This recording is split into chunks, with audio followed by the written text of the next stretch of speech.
Hello viewers, in this video I'm going to compare the Rode NT3 microphone, which I've just purchased, with the Rode NT1 microphone. The Rode NT1 microphone is a large diaphragm condenser microphone, whereas the Rode NT3 microphone is a small diaphragm condenser microphone. So now the question becomes, well, what's the difference between a large diaphragm condenser microphone and a small diaphragm condenser microphone?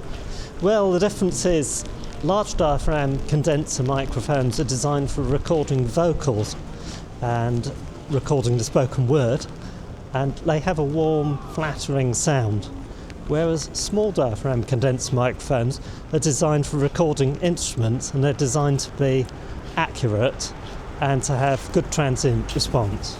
So why would you use a small diaphragm condenser microphone instead of a large diaphragm condenser microphone for doing a talking headshot? Well, there is a couple of reasons I can think of. The first is, if you want to hand hold the microphone, and some people are more comfortable holding the microphone, gives them more confidence, then the Rode NT3 would be the one to go for, because it's designed to be handheld if you wish.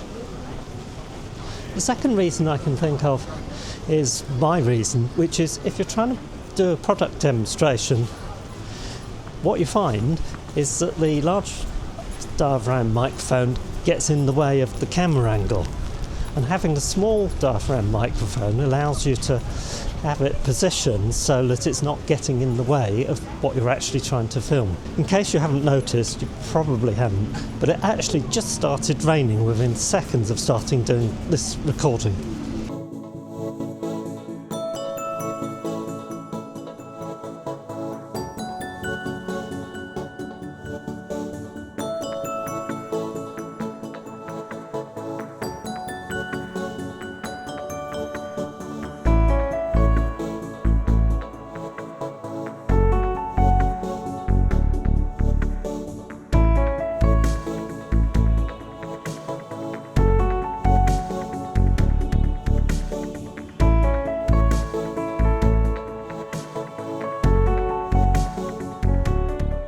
Let's get back into the studio and see what they sound like.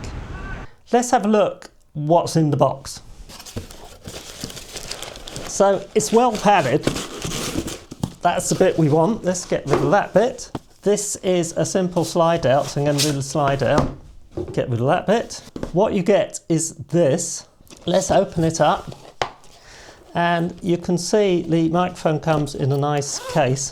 There's the microphone. Now this microphone takes a 9-volt battery, so it's possible to use it without phantom power, otherwise you need 48 volts of phantom power. You also get a nice little foam shield to go over the top. You could of course use a pop shield, but one of the reasons I prefer the windshield is the pop shield gets in the way when you're trying to do a screen recording or this type of video. You also get an adapter to allow you to attach it to some sort of stand. And the last thing is a screw thread adapter. And you get the usual kind of things that you find in a box. Microphones primarily use 2 standard thread sizes. In the US, the standard is 5/8 of an inch with 27 threads per inch, UNS, Unified Special Thread. In the rest of the world, the standard is 3/8 of an inch with 16 threads per inch, BSW. BSW stands for British Whitworth Standard, and the Whitworth Standard dates back to 1851. Now, Rode supply an adapter in the box, which I showed you in the previous segment, and that adapter allows you to switch between the 2 standards. So you should be able to attach this to any microphone stand. Now we've seen what you get in the box, what I'm really keen to do is to do a comparison between my old NT1 and the new NT3. Now the NT1 should give you a warmer, flattered sound, and the NT3 won't. But the big advantage of the NT3 is it's a lot smaller. My NT1, if I stick it in front of my screen, and I will insert a shot of that later because at the moment it's blocked by another camera. If I have the NT1 in front of my screen, it's hard to see the screen, and it certainly gets in the way if you're trying to do a demonstration on the desk.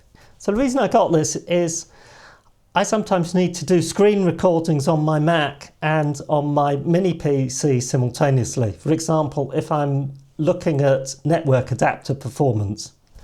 So I sync my videos in DaVinci Resolve by audio. So every recording, including the screen recordings, needs some audio. So I had the idea, as the B-Link doesn't actually have an internal microphone, that what I would do is to dig out my old Focusrite iTrack Solo, and I would then buy a relatively inexpensive microphone and then use the iTrack Solo to provide the audio for the screen recordings on the mini PC. The idea is, in DaVinci Resolve, I can synchronize the screen recordings providing they have an audio track. So if I record with two microphones, one onto each computer, I can synchronize the two. That's a good place to stop, I think, and to get on to the comparison. The microphone has two interesting features. The first one is the switch. If I turn it round, I've switched cameras now, you should be able to see that we have a switch here. The reason I think that's useful is, suppose you have just done a recording, the microphone is attached to your audio interface, you have your phantom power on, you have your gain turned up, you want to stop the recording and you want to then listen on speakers. So rather than turning off the phantom power and turning the gain down, you can simply flick the switch, which will turn the microphone off so you don't get a feedback loop. The second useful feature is the internal shock mount. Let's have a look at that. If I remove the foam windshield and unscrew the top of the capsule and pull that off gently, you can see the diaphragm of the microphone is actually mounted on a rubber shock mount here. What that means is you don't need to mount the microphone in a shock mount. Let's put the windshield back on. So I'm using the Tonor desktop microphone stand, so it just screws on. That's all made of plastic. I got the Tonor stand from Amazon. It's not very expensive. There's a Rode microphone stand in metal which looks rather more robust, which would also do the job. And of course, if you wanted, you could get a stand with a shock mount for the microphone to give you some added isolation. Now we've done that, let's see what it sounds like. This is roughly what I see when I'm sitting recording, and you can see that the NT1, that's the large microphone on the left, is partially blocking the screen and generally getting in the way. Right, the first thing I'm going to do is to demonstrate setting up patching in DaVinci Resolve.